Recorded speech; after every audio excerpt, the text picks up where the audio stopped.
I sat in the funeral home parking lot, holding the business card the attorney had given me that morning. Inside, my mother-in-law was telling relatives how my father died with nothing. The card said Northern Realty Group, $18 billion in assets, my father's signature at the bottom. Marcus Reed was 27 years old when his father died, and he'd spent the last 2 years of his life making sure the old man was comfortable. That's the kind of son Marcus was, the kind who showed up, the kind who handled things without complaining, without broadcasting it, without expecting recognition.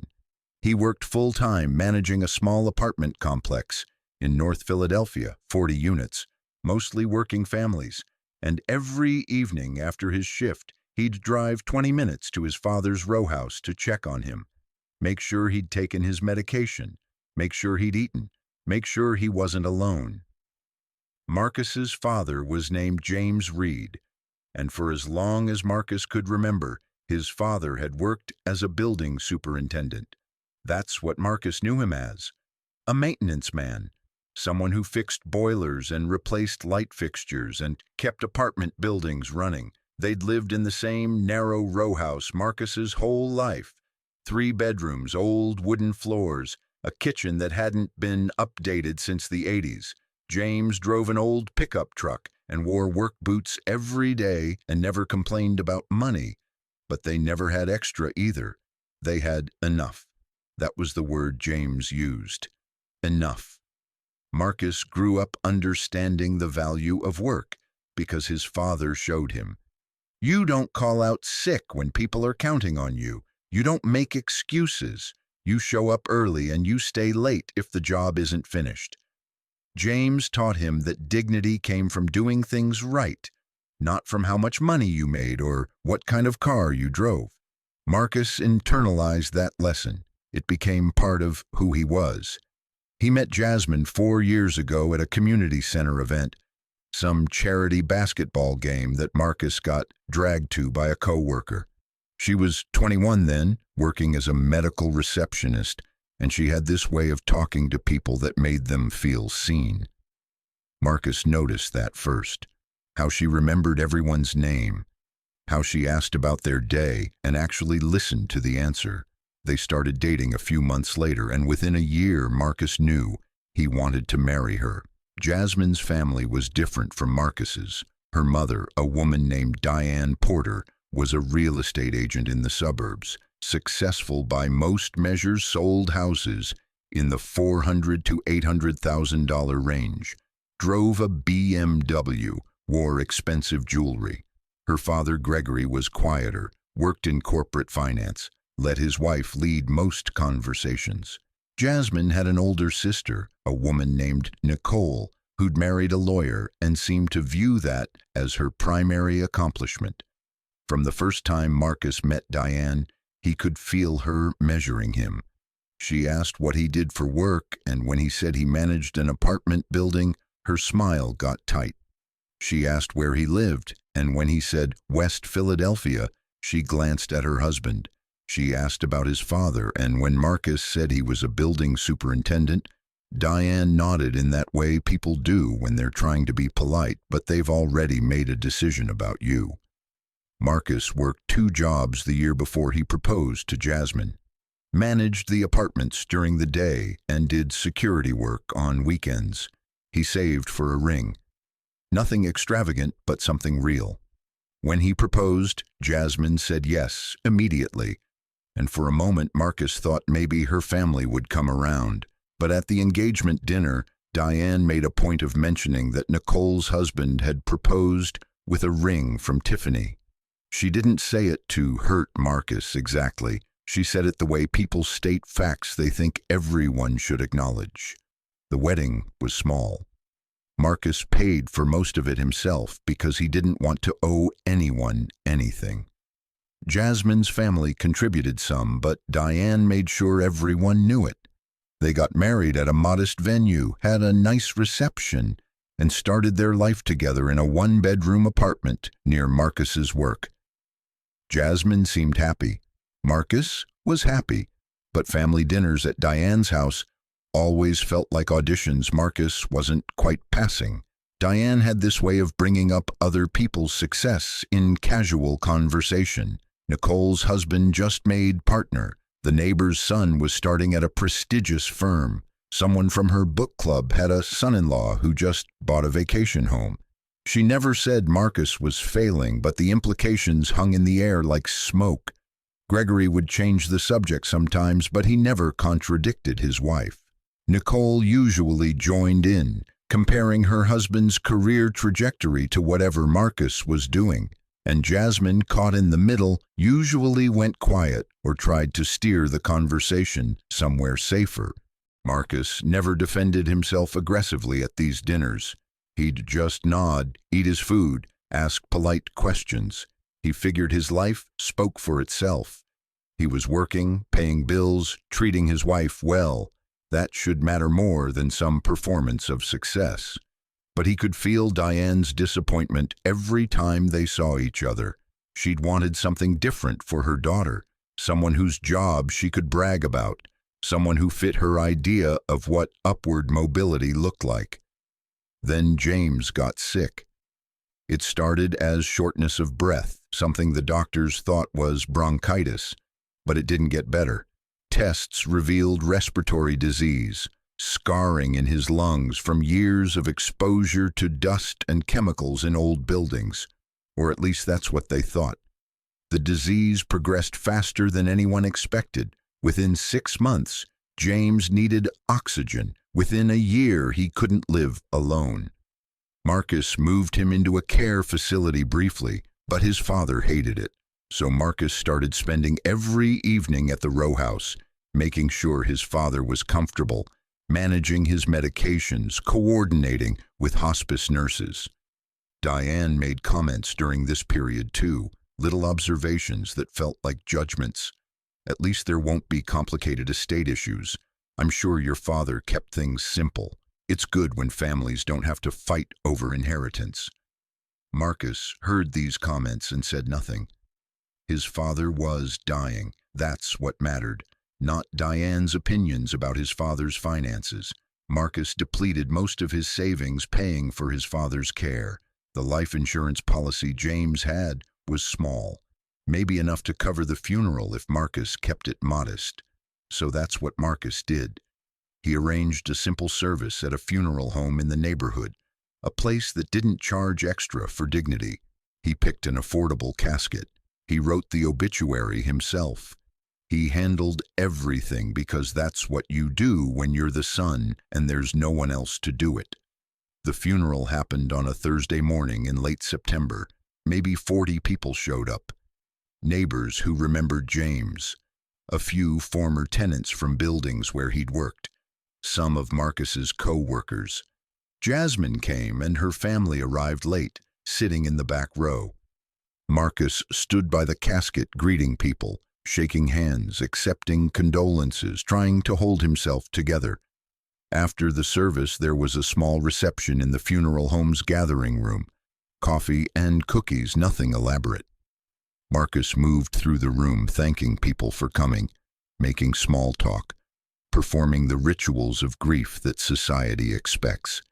He noticed Diane standing near the doorway talking to her sister, another woman who wore too much perfume and too many rings. Their voices weren't whispered. They were having a normal conversation, the kind you have when you think no one important is listening. "Thank God there's no inheritance to fight over," Diane said. Her sister asked what she meant, and Diane continued, "He died as poor as he lived. At least Marcus won't have complicated paperwork to deal with. Some families spend years in court fighting over estates. At least this is simple." Marcus heard her. He was standing maybe 10 feet away, pouring coffee for an elderly woman who'd known his father. He heard every word. Jasmine was across the room talking to someone else. She didn't hear. Gregory was outside smoking a cigarette. Marcus could have said something, could have walked over and corrected Diane's assumptions. But his father had just been buried 3 hours ago, and Marcus was tired, and he didn't have the energy to perform outrage or defend a man who couldn't defend himself anymore. So he said nothing. He just thanked the elderly woman for coming. He poured more coffee. He endured. That evening, Marcus went back to his father's row house to start sorting through belongings. Jasmine offered to help, but Marcus said he needed to do it alone, just for tonight, just to process. She understood, so Marcus sat in his father's small living room surrounded by 40 years of accumulated life, and he didn't know where to start. He started in the bedroom, going through the closet. His father's clothes smelled like him, like Old Spice and laundry detergent and something else Marcus couldn't name. Work clothes mostly, jeans and flannel shirts and steel-toed boots, a few dress shirts for occasions that required them. Nothing expensive, nothing flashy. Marcus folded them carefully, putting them in boxes for donation. On the top shelf of the closet, behind some old shoe boxes, Marcus found a small metal lockbox. It wasn't locked, just latched. Inside were personal items. His father's wedding ring from a marriage that ended when Marcus was 3. Some old photographs. Marcus as a baby. Marcus's mother, who died when Marcus was 7. A high school diploma. And underneath everything, a business card. The card was thick, expensive paper, the kind with texture. It said, Raymond Chen, estate attorney. Below that, Northern Realty Group, corporate counsel. An office address in downtown Philadelphia, a phone number, and at the bottom, in handwriting, Marcus recognized as his father's, a note. For Marcus. After. Marcus turned the card over. Nothing on the back. He stared at it for several minutes, trying to understand why his father would have an estate attorney's card, why he'd written Marcus's name on it, why it was filed away with wedding rings and old photographs like it mattered. He pulled out his phone and searched Northern Realty Group. The website was professional but minimal, a corporate property management company operating in 47 states, industrial complexes, residential buildings, commercial properties, no leadership photos, no press releases, just facts about services and a contact form. Marcus scrolled through pages but found nothing that explained why his father would have their attorney's card. He assumed his father must have done maintenance work for them. Maybe there was a small pension, maybe some kind of benefit Marcus didn't know about. He set the card aside and continued sorting through his father's things, but it stayed in the back of his mind. 2 days later, on Saturday afternoon, Marcus's phone rang. Unknown number. He almost didn't answer, but something made him pick up. Mr. Reed, a man's voice asked. Marcus Reed. Yes, Marcus said. My name is Raymond Chen. I'm an attorney with Northern Realty Group. I'm handling your father's estate. I need to meet with you to discuss some matters that require your attention. Marcus stood up from the couch where he'd been sitting. My father didn't have an estate, he said. I've already handled his final arrangements. Mr. Reed, Chen said, and his tone was professional but firm. Your father had an estate, a significant one. I need you to come to my office, Thursday at 2 p.m. Can you make that time? Marcus looked at Jasmine, who was watching him with concern. I guess so, he said. Good, Chen said. I'll email you the address. Please bring identification and any documentation related to your father that you have. Birth certificate, social security card, things like that. Can you tell me what this is about? Marcus asked. Thursday at 2, Chen repeated. I'll explain everything then. The call ended. Marcus stood there holding his phone, feeling that small irregularity in reality, that sense that something didn't align with what he understood to be true. What was that? Jasmine asked. Marcus told her about the call. She looked as confused as he felt. Maybe it's insurance, she suggested. Or maybe your dad had a retirement account you didn't know about. Maybe, Marcus said, but he didn't believe it. The next few days passed slowly.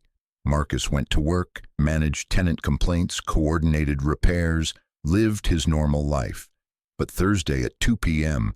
stayed in his mind like an appointment with destiny. On Tuesday evening, he went back to his father's house and found his father's old briefcase in the home office, a converted third bedroom where James used to do paperwork in the evenings. Marcus had always assumed the briefcase contained building reports, maintenance schedules, tenant complaints, the paperwork of a superintendent. He opened it now and found thick folders filled with documents, property assessment reports, market analyses, building inspection records, and on each document his father's signature with a title underneath: SVP, Asset Management, Senior Vice President. Marcus stared at the title. It had to be a mistake, some clerical error. His father fixed boilers. His father unclogged drains. That's what he did. Marcus closed the briefcase and tried to push the confusion away, but it stayed with him. Thursday arrived. Marcus took the afternoon off work, told his supervisor he had a legal appointment related to his father's death. His supervisor told him to take whatever time he needed. Marcus dressed in his best clothes, a suit he'd bought for his wedding and wore maybe twice a year. He took the subway downtown to an address in Center City, a tall building with a marble lobby and security that called upstairs before letting him through. The law office was on the 18th floor. Marcus stepped off the elevator into a space that spoke of money and power. Dark wood paneling, original artwork on the walls, a receptionist who looked up as he entered and smiled with recognition. "Mr. Reed," she said, "Mr. Chen is expecting you. Please follow me." She led Marcus down a hallway to a large conference room with windows overlooking the city. The table was massive, polished cherry wood, surrounded by leather chairs. Raymond Chen stood when Marcus entered. He was mid-50s, Chinese-American, wearing a suit that probably cost more than Marcus made in a month. "Mr. Reed," Chen said, extending his hand. "Thank you for coming. Please sit." Marcus shook his hand and sat. Chen sat across from him, and for a moment they just looked at each other. Then Chen spoke. "First, let me offer my condolences. Your father was an extraordinary man." "Thank you," Marcus said. "He was a good father, worked hard his whole life." Chen nodded slowly. "Mr. Reed, your father was more than that. He was one of the most successful real estate investors in American history, and he managed to do it while remaining completely unknown to the public." Marcus stared at him. "I don't understand." Chen slid a 3-ring binder across the table. "This is a summary of your father's estate. The full documentation runs to several thousand pages, but this will give you the essential information." Marcus opened the binder. The first page had a letterhead: Northern Realty Group, founded 1976. Founder and majority owner, James Marcus Reed. Current portfolio value, $18,400,000,000. Marcus stopped reading. He looked up at Chen. "This is a mistake." "It's not a mistake," Chen said quietly. "Your father built this company over 45 years. He started with a single apartment building in 1976, purchased during an economic downturn when property values were depressed. He reinvested every dollar of profit into additional properties. He bought during recessions, held during recoveries, never over-leveraged, never became greedy. He built an empire property by property, and he did it while living in the same row house where you grew up." "Why wouldn't he tell anyone?" Marcus asked, and his voice came out smaller than he intended. Chen opened another folder. "Your father left you a letter. I was instructed to give it to you after we discussed the basic facts. Would you like to read it now?" Marcus nodded. Chen handed him an envelope. Marcus's name was written on the front in his father's handwriting. His hands shook slightly as he opened it. The letter was typed, single-spaced, 2 pages. "Son," it began, "if you're reading this, I'm gone, and Raymond has told you about the money. I imagine you're confused, maybe angry, maybe feeling like I lied to you your whole life. I didn't lie. I just didn't tell you everything, and I need you to understand why. I was 30 years old when I bought my first building. It was 1976. The economy was bad. People were desperate to sell. I had saved $12,000 working construction, and I found a small apartment building in South Philly that I could buy with owner financing. 6 units, half of them empty. The owner just wanted out. I made him an offer. He accepted. I fixed it up myself, rented the units, and used the cash flow to save for the next one. I did that for 45 years. Bought when others were selling, held when others were buying, reinvested everything. Never spent money on things that didn't matter. The company grew, the portfolio expanded, and at some point I realized I'd accumulated more money than most people see in 10 lifetimes. But I also realized something else. If you grew up knowing about this money, you'd never know who you really were. You'd never know if you were capable, if you were strong, if you had character. You'd just be rich. And I didn't want that for you. I wanted you to build yourself first, to know what work feels like, to understand struggle, to develop dignity that wasn't dependent on money.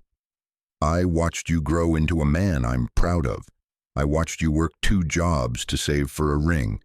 I watched you take responsibility when I got sick.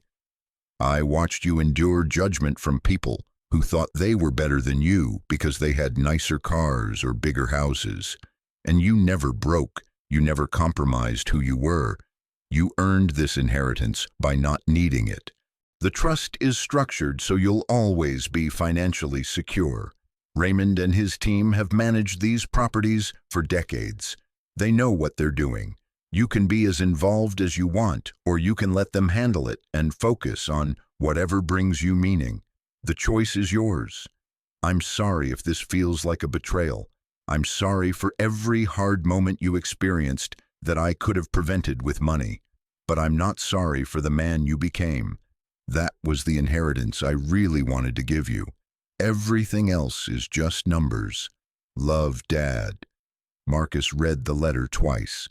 Then he set it down and stared at the table. Chen didn't speak. He just waited.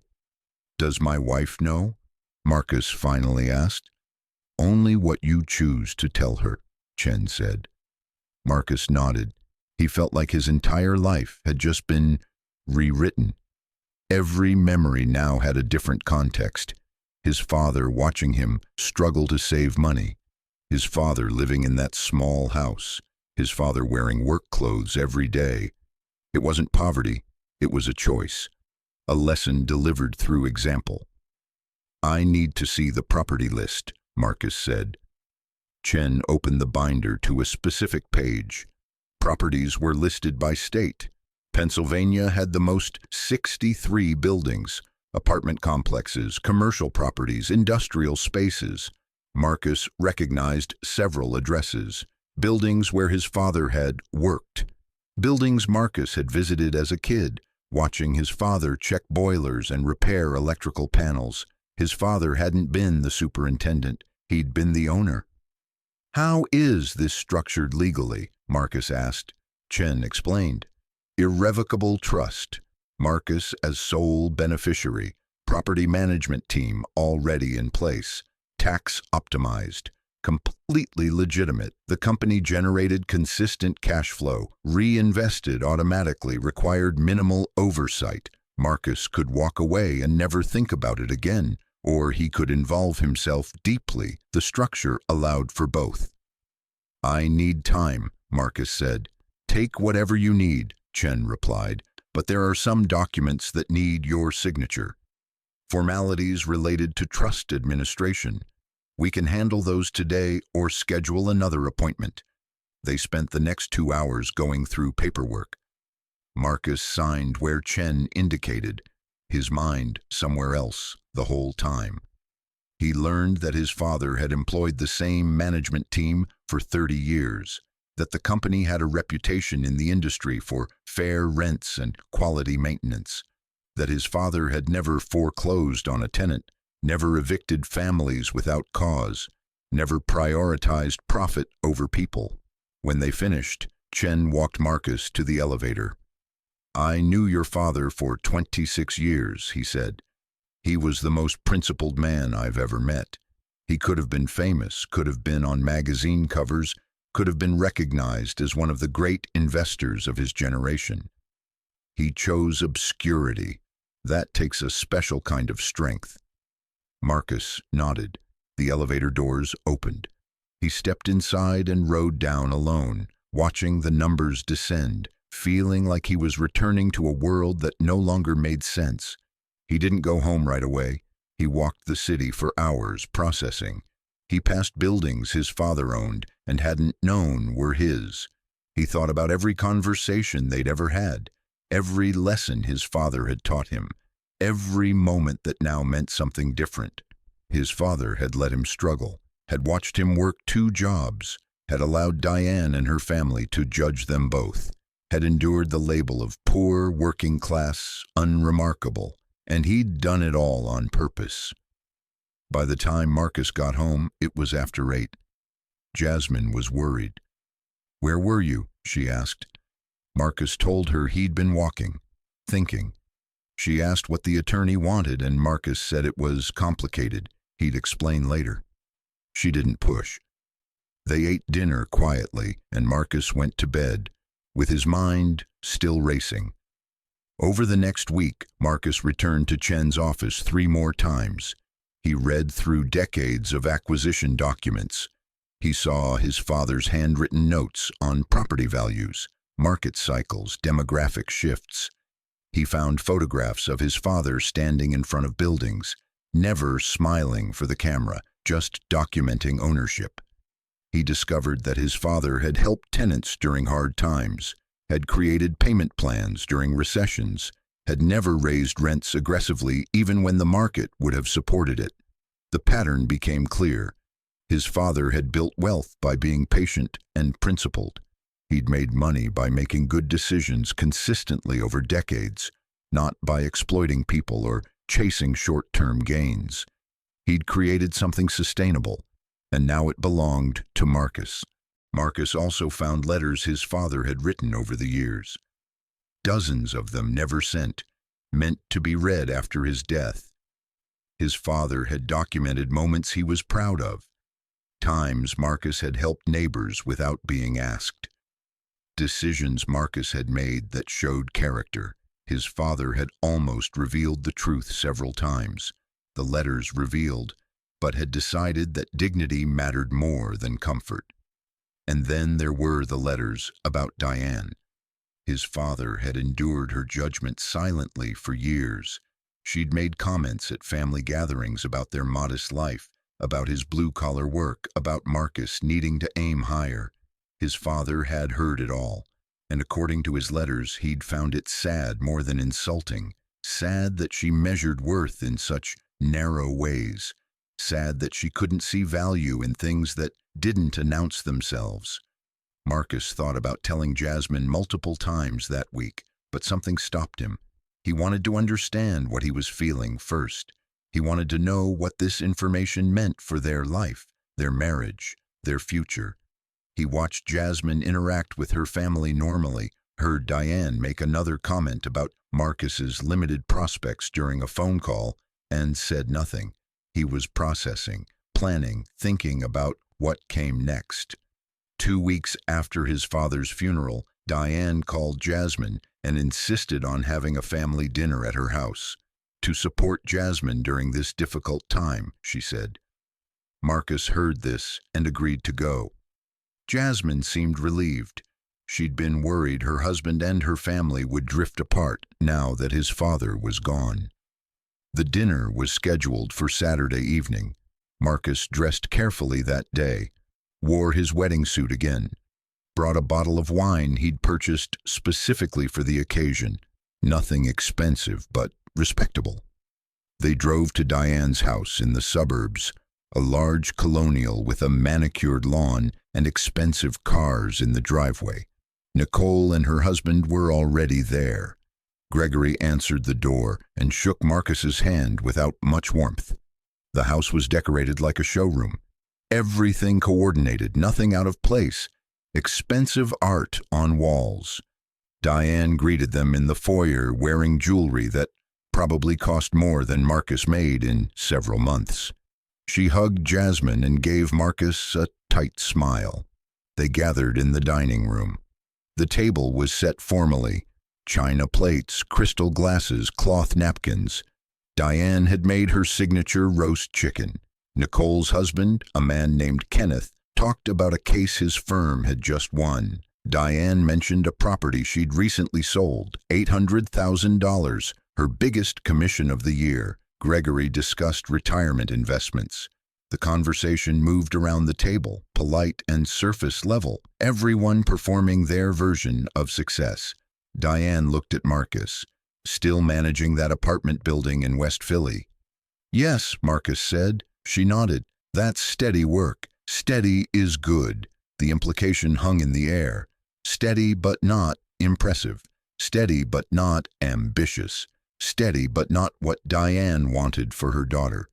Dinner continued. Nicole asked Jasmine about work. Jasmine mentioned she was considering going back to school, maybe studying social work. Diane said that sounded nice, but social workers didn't make much money. Jasmine went quiet. Marcus reached under the table and squeezed her hand.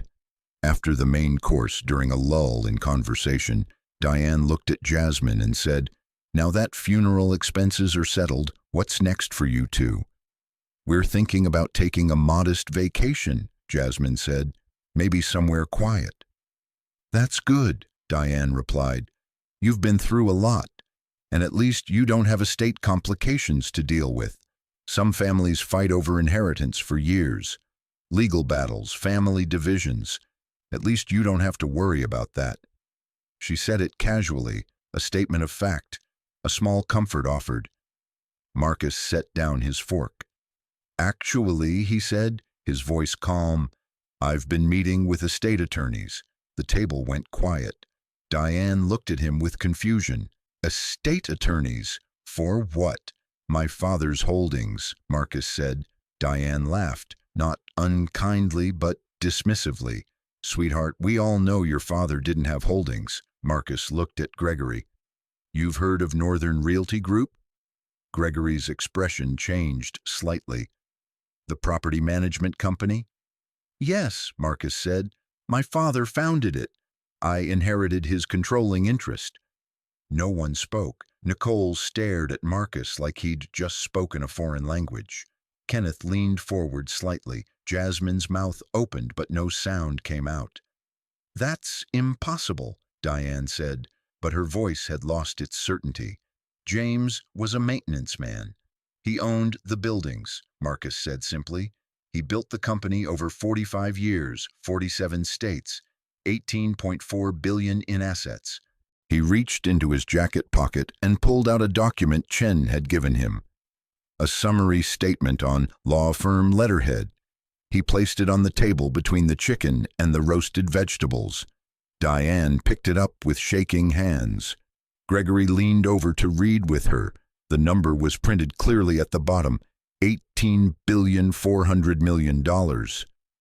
"This must be a mistake," Diane said, but she was staring at the document like it might explode. "No mistake," Marcus said. "Verified by 3 separate law firms. My father was one of the most successful real estate investors in American history. He just never told anyone." "Why wouldn't he tell anyone?" Gregory asked, his voice barely above a whisper. "Because he didn't need anyone to know," Marcus said. "He built something real. He didn't need validation from people who measured worth by appearances." Diane tried to speak but couldn't find words. Nicole looked between Marcus and her mother. Kenneth set down his wine glass carefully, and Jasmine stared at Marcus with an expression that mixed shock, betrayal, and something else, something like understanding beginning to dawn. "Marcus," Diane finally said, "we didn't mean any disrespect. We just didn't know." "Yes, you did," Marcus said, and his tone wasn't angry, just factual. "You meant exactly what you said. At my father's funeral, you said, 'Thank God there's no inheritance to fight over.' You said he died as poor as he lived. You meant that." "I was grieving," Diane stammered.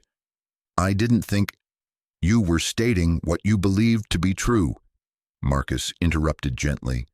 And my father never corrected you. Neither will I, because your opinions about him never mattered. And they still don't. He stood up. Jasmine stood too, automatically, though she looked unsteady.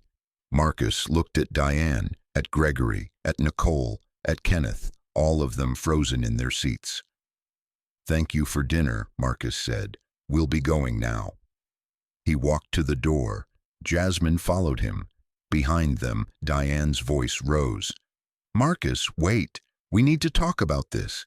Marcus didn't turn around. He opened the door, held it for Jasmine, and they walked out into the evening air.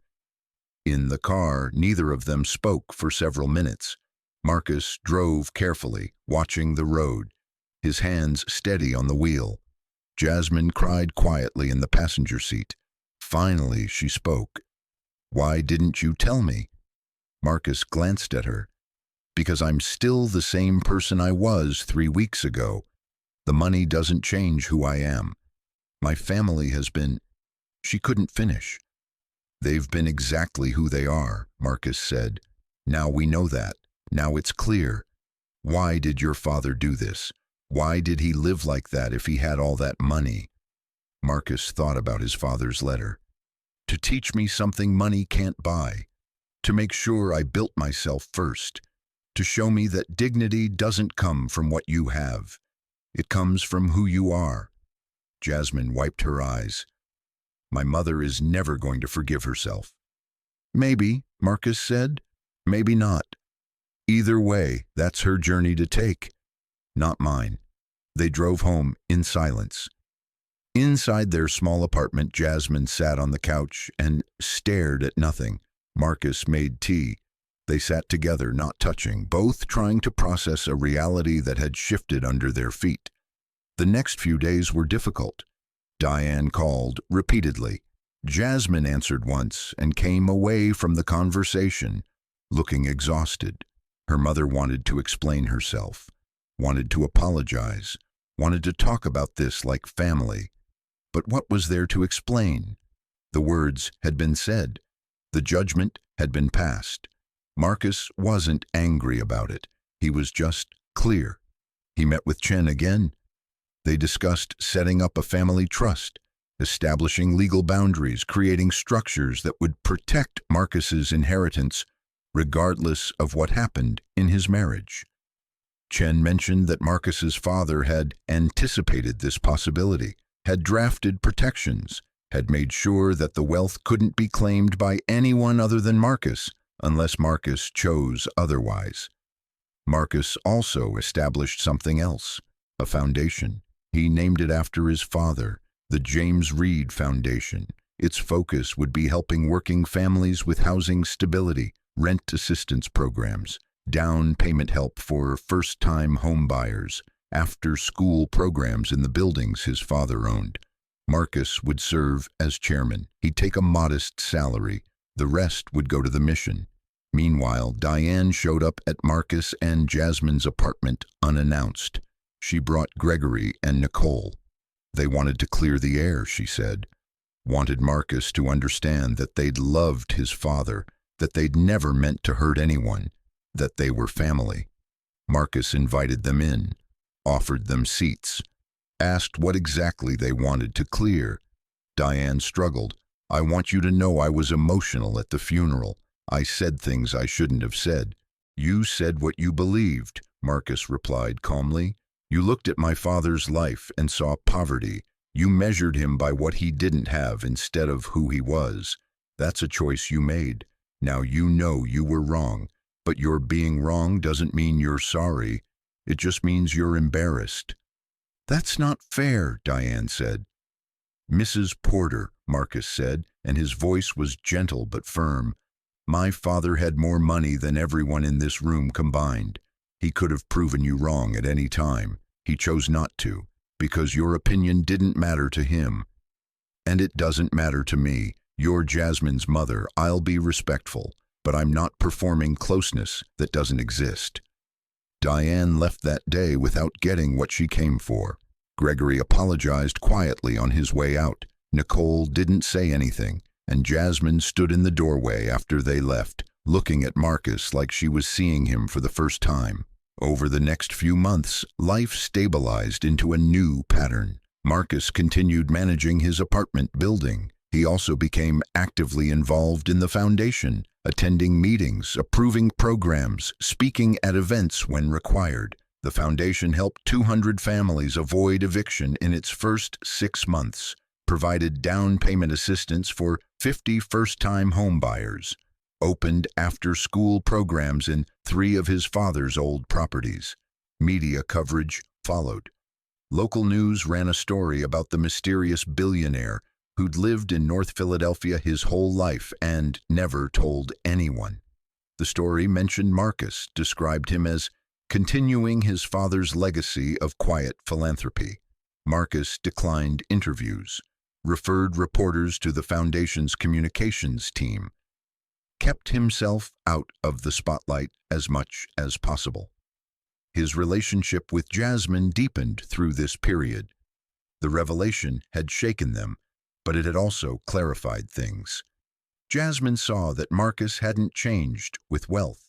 He still worked at the apartment complex, still drove the same car, still lived in the same apartment. The money wasn't who he was. It was just something that existed alongside him. They attended couples therapy, worked through the trust issues that had emerged. Jasmine processed her anger at being kept in the dark, and Marcus explained that he'd needed to understand what he was feeling before he could share it. They found their way back to each other slowly, carefully, honestly. Jasmine's relationship with her family became more complicated. She saw her mother occasionally, usually without Marcus. Diane tried to rebuild connection through her daughter, asking questions about the foundation, about Marcus's work, about the properties. Jasmine kept her answers vague. She was polite to her mother, but no longer deferential. Something had broken in their dynamic, and they were both trying to figure out what remained. Marcus maintained distant courtesy with his in-laws. He attended unavoidable family events. Christmas dinner, Nicole's birthday, his niece's graduation.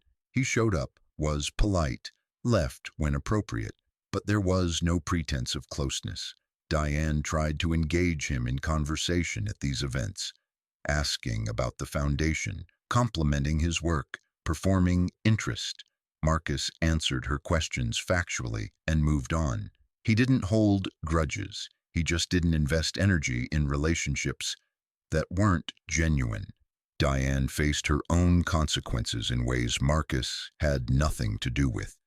Word spread in her social and professional circles. People remembered her comments about James Reed. They remembered her dismissive attitude toward Marcus. And now they knew the truth. Diane's real estate colleagues would mention Northern Realty Group in conversation, and she'd have to smile tightly and change the subject. At dinner parties, someone would ask if she knew about the Reed Foundation, and she'd have to acknowledge that yes, her son-in-law ran it. She couldn't talk about Marcus's success without exposing her previous judgment. The consequences were social, subtle, but real. Marcus never blacklisted her professionally, never spread information about her behavior, never weaponized his wealth or connections. He simply maintained distance. When Chen asked if Marcus wanted to take any action regarding Diane, Marcus said no. "My father taught me dignity," he explained, "not pettiness. She has to live with what she said. That's enough." 6 months after his father's funeral, Marcus sat in a cemetery on a quiet Tuesday afternoon. He'd been there a few times since the burial, always alone, never staying long. Today he brought fresh flowers, sat on the grass next to the headstone. It was modest, like everything his father had chosen. James Reed, it read, Builder, 1946 to 2025.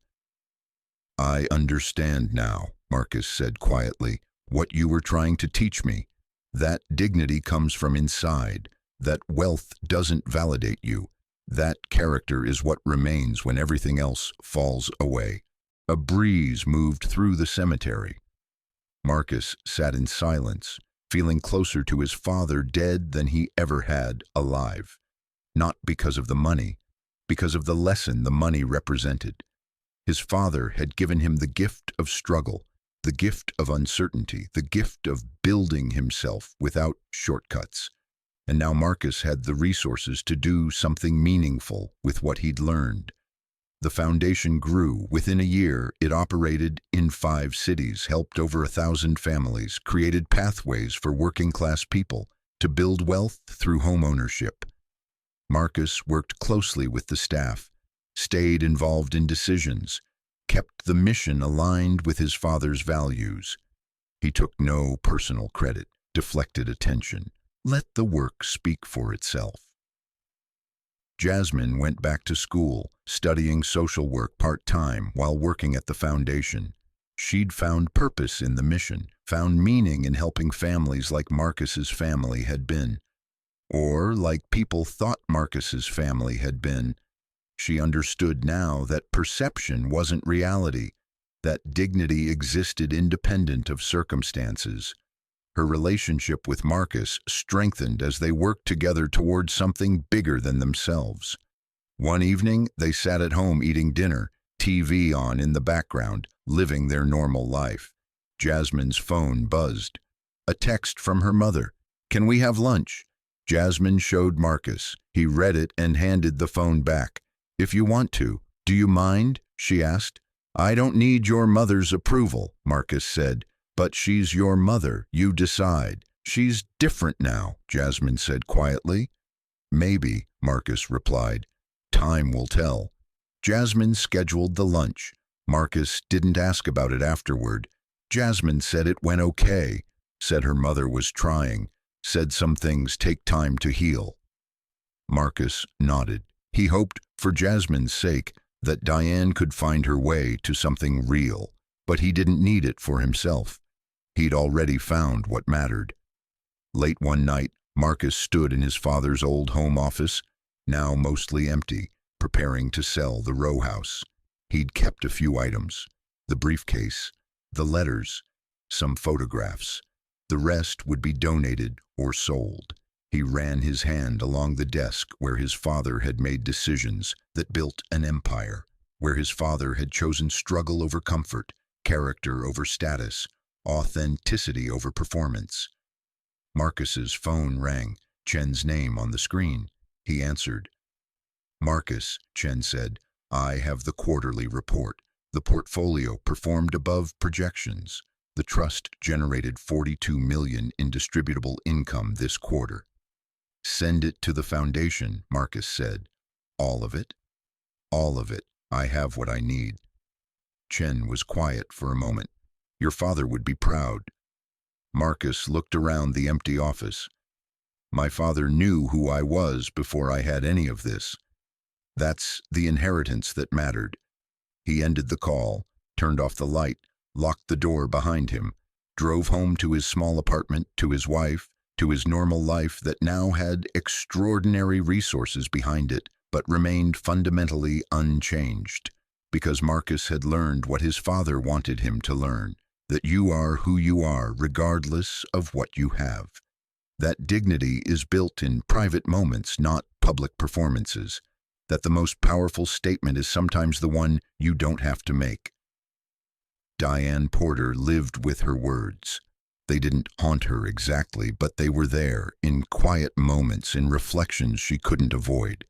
She tried to rewrite history in conversations, tried to suggest she'd always known James was special, but Jasmine gently corrected her each time. The truth stood. Diane had judged a man based on appearances, and she'd been wrong in the most profound way possible. Some lessons are expensive. Hers cost her the easy relationship she'd wanted with her daughter, and the respect she'd never given to a man who deserved it.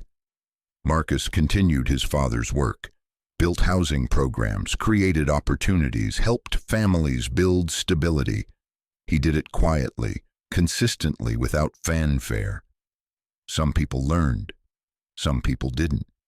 Either way, Marcus kept building. On the foundation his father had laid, on the lessons his father had taught, on the understanding that real wealth isn't measured in dollars. It's measured in character, in dignity, in the ability to endure judgment without breaking, to achieve success without performing, to give without needing recognition. His father had been a builder, now Marcus was too. Marcus's father taught him something money can't buy, that your worth isn't determined by others' perception of you.